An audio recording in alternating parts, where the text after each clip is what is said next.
अस्सलाम वालेकुम, मैं शाह कुकिंग वन में आपका वेलकम है। उम्मीद है आप सब खैरियत से होंगे। मैं भी बिल्कुल ठीक हूँ। आज हम बनाने लगे हैं रूह अफ़ज़ा का दूध, जो कि विटामिन से भरपूर और बहुत ही ताकत का ये खजाना है। बिस्मिल्लाहिर्रहमानिर्रहीम।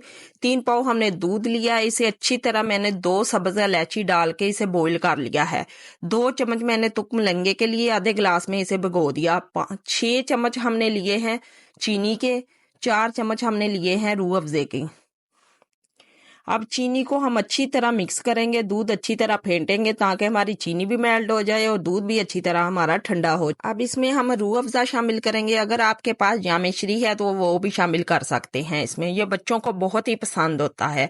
आप दूध का गर्मियों में इस्तेमाल ज्यादा से ज्यादा किया करें। अब इसमें हम तुकमलंगा शामिल करेंगे, अच्छी तरह इसे मिक्स करेंगे। दूध का इस्तेमाल आप ज्यादा से ज्यादा किया करें। ये हमारी हड्डियां मजबूत करता है, कैल्शियम की कमी नहीं होने देता और हमारा हाजमा भी बेहतर करता है। आप दूध का इस्तेमाल ज़रूर किया करें, बच्चों को ज़रूर करवाया करें। बच्चों को वैसे भी रूह अफ़ज़ा बहुत ही पसंद होता है।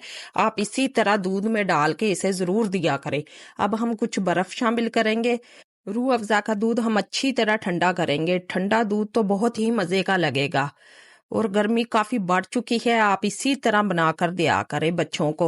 अब कुछ हम ग्लास में शामिल करेंगे रूह अफ़ज़ा, इसमें हम दूध शामिल करेंगे और कुछ बर्फ हम शामिल करेंगे।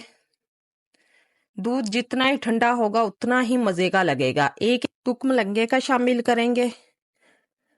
ये देखिए माशाल्लाह हमारा दूध बनकर तैयार हो चुका है। आप भी इसी तरह बनाकर ट्राई करें। जो बच्चे सुबह को नाश्ता करना नहीं पसंद करते उन्हें एक एक गिलास जरूर दिया करें आप। बच्चों की कैल्शियम की कमी भी दूर होगी, बच्चों में ताकत भी आएगी। दूध तो वैसे भी बहुत ही फायदेमंद होता है। आप इसका इस्तेमाल जरूर किया करें। अब जब बच्चों को हम सर्व करेंगे तो अच्छी तरह इसे मिक्स करके हम बच्चों को सर्व करेंगे।